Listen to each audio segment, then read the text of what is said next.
O Comitê de Política Monetária do Banco Central elevou a taxa Selic, que é a taxa básica de juros, 1 ponto percentual. Eu quero saber agora sobre o que isso significa para a nossa economia, para nós aqui que somos mais pobres, como é que fica a nossa mesa do dia a dia. Eu estou recebendo o Danilo Orcida, que é economista. Danilo, boa tarde para você, está tudo bem? Boa tarde, Jordeval, boa tarde especial a todos que nos assistem.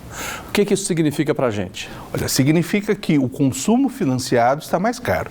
Ou seja, financiar uma casa própria, financiar um veículo, financiar os bens de linha branca, uma geladeira, fogão, né? Todo esse consumo financiado que tem como parâmetro, né, a taxa de juros que remunera essas aplicações, fica um pouco mais caro. Na medida em que dispara, fica mais caro consumir de forma financiada. E por que essa decisão do Banco Central?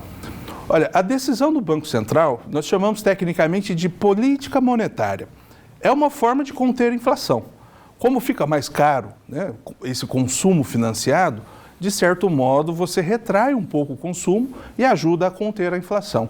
A finalidade maior dessa política, embora traumática para quem precisa de crédito, seja o empresário que precisa do crédito para financiar a sua empresa, ou o consumidor mesmo que precisa para financiar o seu consumo, certamente fica mais caro. Então, na medida em que a taxa Selic sobe, há uma tendência de que todos esses produtos, né, oferecidos pelos bancos, sejam os públicos ou os comerciais, também fiquem mais caros.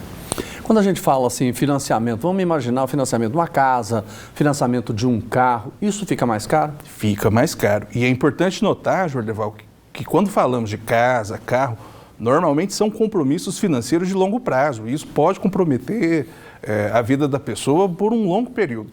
Financiamento imobiliário, por exemplo, é muito habitual que se faça um financiamento por 30 anos, 20 anos.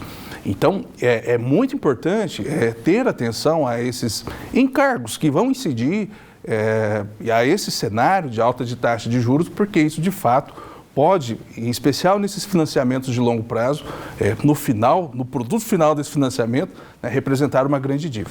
Ô Danilo, se alguém te perguntasse o que não é bom fazer nesse momento com a taxa de juros nesse patamar de 14,25? Olha, se endividar com dívidas que são, historicamente, aquelas que têm taxas de juros impagáveis, cartão de crédito, cheque especial, ter muito cuidado com esses produtos financeiros, né, que são oferecidos muitas vezes pelos bancos, porque a tendência que, considerando que a taxa de juros agora está aumentando, a tendência é que esses financiamentos, né, sejam eles o consumo financiado através de um cartão de crédito ou de um crédito ali estabelecido, a tendência é que fique mais caro. Como é que fica a situação daquela pessoa que vai fazer uma compra, Danilo? Ela chegar e fala, não, a gente parcela pelo cartão em 10 vezes sem juros. Isso aí, o que significa?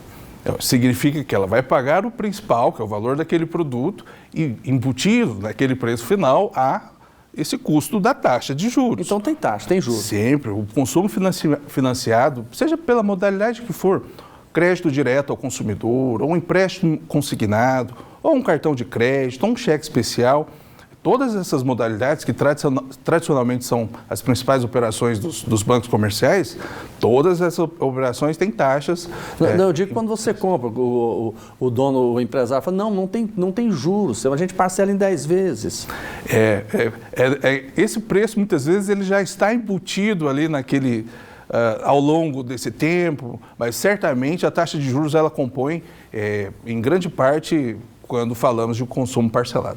Pois é, agora você aumenta a taxa de juros para reduzir a inflação, mas quem paga o pato somos nós, né? Exatamente. Cria-se um cenário interessante para investidores, porque nessa medida aqueles que têm uma melhor condição financeira, estão numa condição financeira mais saudável, tendem a ter melhor remuneração, né? Um título do Tesouro, aplicações financeiras, com o aumento da taxa de juros, vai render mais. Então, de certa forma, estimula o deslocamento do dinheiro que ia para o consumo para o investimento. Acho que há um pouco desse movimento quando analisamos de forma macroeconômica.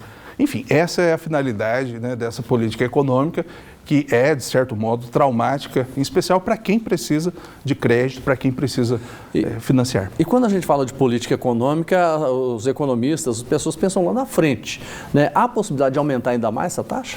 Olha, numa análise histórica, avaliando de 2019 para cá, desde o período pandêmico, nós saímos de uma taxa de 3%, estamos em 14,25%.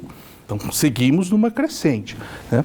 Eu acredito que, observando esse histórico dos últimos anos, há uma tendência até como uma forma de tentar conter a inflação, há uma tendência de aumento de taxa de juros. Agora, parece um certo contrassenso, né? Quando avaliamos, de um lado, esses sucessivos aumentos de taxa de juros e medidas outras como forma de incentivar o próprio consumo. Em paralelo, se tem uma série de outras medidas anunciadas de política de desoneração tributária, de facilitação de acesso a crédito com o uso do FGTS. Então, de um lado, o governo estimula o consumo, por outro, encarece o consumo. Parece, de certo modo, um contrassenso.